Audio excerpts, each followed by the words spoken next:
Governor of Abia State, Mr. Alex Oti, has met with leadership of the Housing Authority led by the Chief Executive Officer, who paid him a visit at his country home in Isialango, a local government area, to seek with the state for affordable housing for Nigerians living in diaspora. According to him, Mr. Ojo, federal government made affordable one of the special programs in his Hope agenda, where Nigerians outside can comfortably buy land in their states from their phones. Governor Oti said the decision is to ensure Nigerians have a roof over their heads, adding that the administration has already identified a destination for a village that will open up more opportunities for the people, especially Abia residents.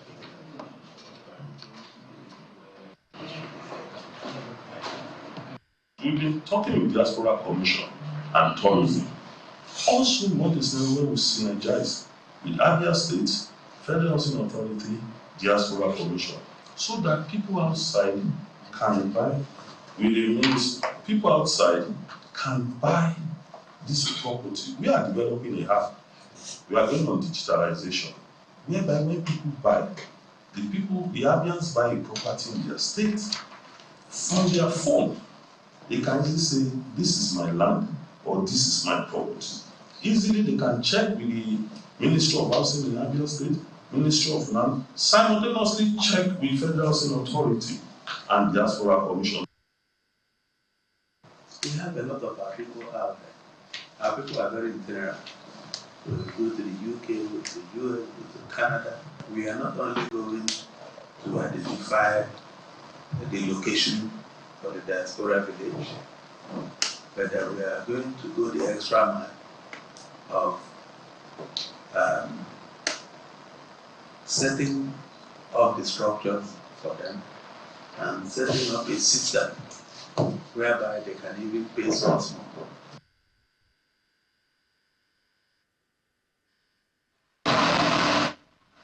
The Abia State government has expressed the readiness of Dr. Oti's administration to expand the tax net by bringing new taxpayers into the system, adding that it's launching the digital harmonized revenue collection for all local government areas in the state next week.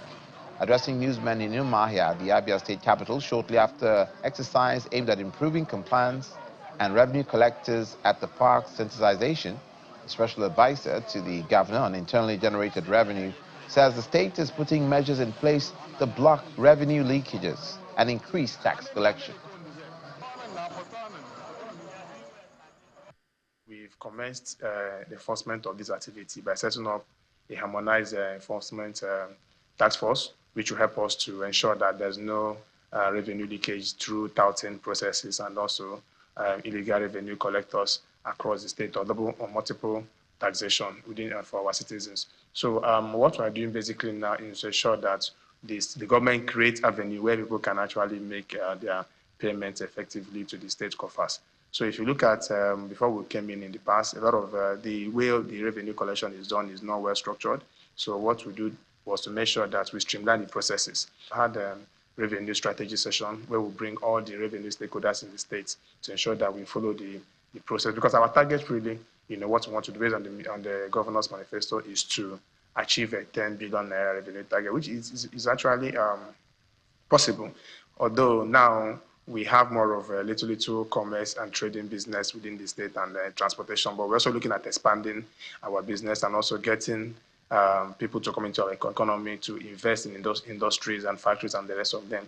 The power activity has actually improved business in Abia. So we also ensure that we give people the ample opportunity to make their revenue payment to the state coffers directly.